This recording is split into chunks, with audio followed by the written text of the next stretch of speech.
Hello friends, this is Kathy. Welcome back to Scrappy Squirrels and our Journaling Through Lent series. I'm so glad that you're here with us today. And if this is your first time watching, go back and start at day 1 so you can get all caught up on all of the previous days. We are journaling through this season of Lent. If you are enjoying this video series, I would encourage you to go to YouTube and to like and subscribe to our YouTube channel. So we're going to go ahead and get started with today's page and journaling prompt. Now you may notice that I normally start out with a blank page for today, but I went ahead and added this little pocket that we're going to be making together. I had made a bunch of these. These were so much fun to make, and I really loved how that looked. So this is so simple to make. I'm going to walk you through it, but it is a corner pocket. It's got pockets on both sides, so I'll show you how it looks on the page. You just slip it over the corner of your page. Now you've got a pocket here, and when you flip it over, you've got a pocket here, here, and here. So you can get so much in these. And as I said, they're really simple to make. So we're going to be doing that together. But before we do that, I did want to go ahead and talk about today's prompt and verse, which was a prayer to strengthen faith. And the Bible verse that goes along with that today, I thought was the perfect prayer in itself, which is a story, if you are familiar with the story from the book of Mark, when Jesus is delivering a young boy from demon possession. And he tells the boy's father, if you believe, your son will be healed. And the boy's father cries out, Lord, I believe, help my unbelief. And I feel like that sums up the struggle that a lot of us face daily.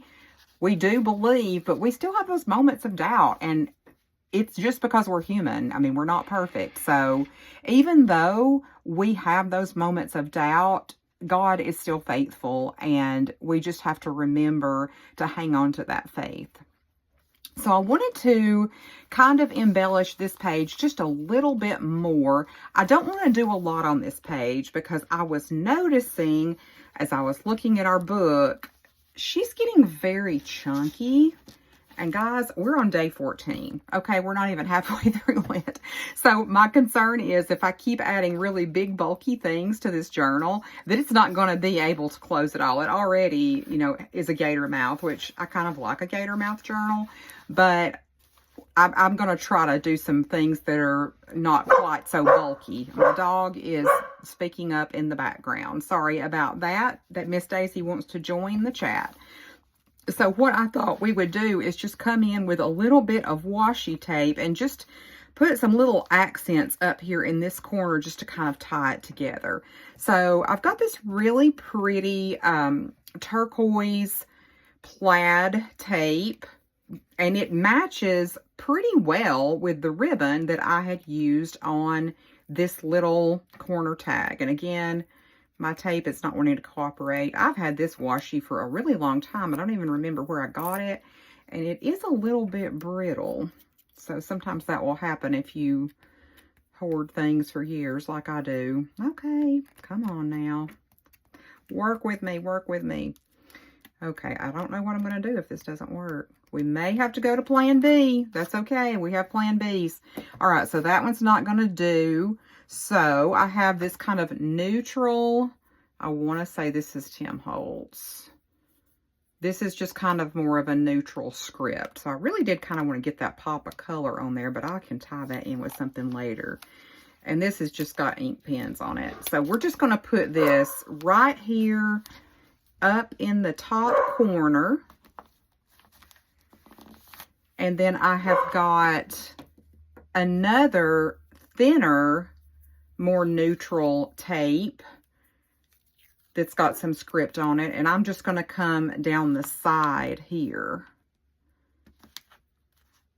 And I may later on, I may look and see if I can find a little sticker or something that incorporates that turquoise and put that up there just so we can have that little pop of color, because I really did want to do that. So that is going to be all we're really doing to the page, because this is a pocket, as I mentioned. So you can make yourself a tag like we did yesterday, or you could just tuck in a decorative sheet of paper and write on that. You could put in a plain sheet of paper, whatever you would like to do to make it yours. So let's go ahead and work on making one of those pockets for ourselves. So the first thing you do is you're going to start out with a square sheet of double-sided scrapbook paper. And it really doesn't matter what size you use. For this pocket, I used a 6x6 inch square. But the sheet that I'm using right now to demonstrate is actually a little bit larger. I want to say this is like 8x8, because I wanted it to be very easy to see how I'm doing this. And this is so easy. I definitely did not come up with this design myself. I will tag in the description the creator that I first got this idea from, because I don't want to be taking credit for something I didn't come up with. So we're going to start by turning this so that it's looking like a diamond. And you're going to bring the bottom corner up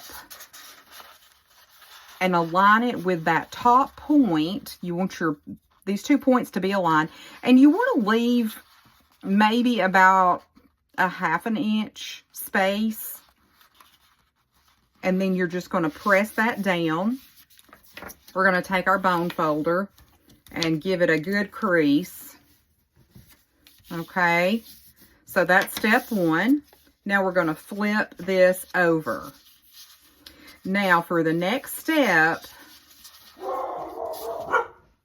guys, I apologize for the pause. I had to go and find out what the dogs were barking at, because I wanted to make sure that we were not about to be murdered. So this is that triangle. We already did this step. We folded it up, left about a 1/2 inch space. So we're going to flip it over. And then you're going to take one end of your triangle and bring it over again, leaving about a 1/2 inch. And we're going to give that another good crease. This one's not turning out quite as straight as the previous ones. But that is pretty much the gist of it. So you will then come in with your glue, and really the only place that you're having to glue is just down this line. Now you can, if you choose, you can snip off the corners, because you'll notice that that's what I've done with this one that I've made, just to kind of give it a neater and more finished look. You can cut these corners off. But if you like the look of them, you could leave them as they were. Either way is fine. I didn't even do any inking on this one. I probably would, but you can definitely go back and still add a little detail. It might be easier to ink the edges before you start folding. And then, like I said, this is a larger pocket than the one that I had previously made, but I just wanted to show you guys how easy. And then, of course, the fun part is you get to embellish both sides of this beautiful corner pocket. So you can add, I've got some hymnal page here, ribbon. I didn't do anything to the other side, but on some of the other ones that I've done, I've put buttons, I've put scraps of fabric. So you just use your imagination, just go crazy and decorate it however you want. You can also use these at the top of the page as a bookmark. So if you didn't want to use them as a journaling pocket, let's just say that you wanted to mark your place in your book that you're reading, you can simply slip it over the top like this. And those would be a really good gift for someone who enjoys reading. So I have made some of these smaller to be more as a bookmark. But I just love making these little pockets, and I wanted to share that with you guys. And I hope that everyone is having a wonderful day, and I will see you all soon. And I hope you all have a happy crafting evening.